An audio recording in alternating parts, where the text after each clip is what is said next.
जब तरक्की इतनी रफ्तार में है और सबको सब कुछ अब मिलने लगा है, तो उसकी एक दूसरी तस्वीर उभरती है।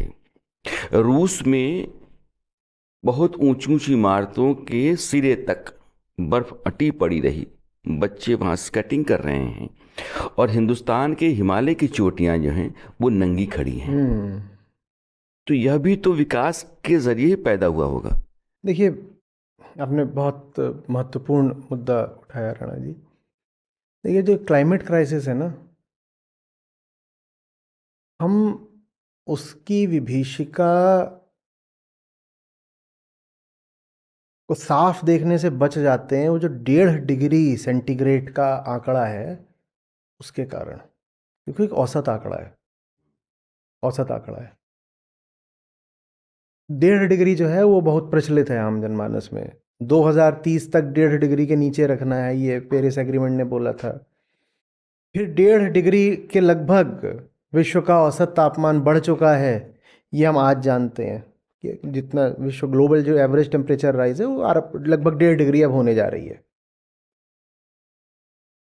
तो 1.5 डिग्री में ज़्यादा लगता नहीं है। और ये जो 1.5 डिग्री है ना, ये बड़ा मिसलीडिंग है। क्यों मिसलीडिंग है? क्योंकि ये एक एवरेज है। आर्कटिक वाला जो क्षेत्र है, वहाँ जो टेम्परेचर राइज है और जो टेम्परेचर वेरिएशन है, वो शेष दुनिया की अपेक्षा 3 गुना है। अच्छा। 1.5 डिग्री तो वैसे एक एवरेज है, हम्म।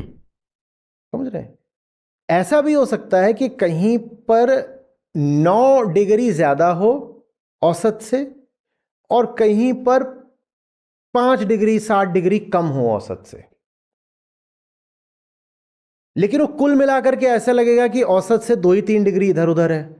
तो हम कहेंगे 2 3 डिग्री तो कुछ भी नहीं होता। जैसे एसी में 24 डिग्री 26 डिग्री होता है तो कोई बहुत फर्क थोड़ी महसूस होता है। तो वैसे ही अगर ग्लोबल वार्मिंग है, उसमें थोड़ा बढ़ गया 2 डिग्री, तो क्या फर्क पड़ता है? वो 2 डिग्री नहीं है, वो 10 डिग्री हो सकता है।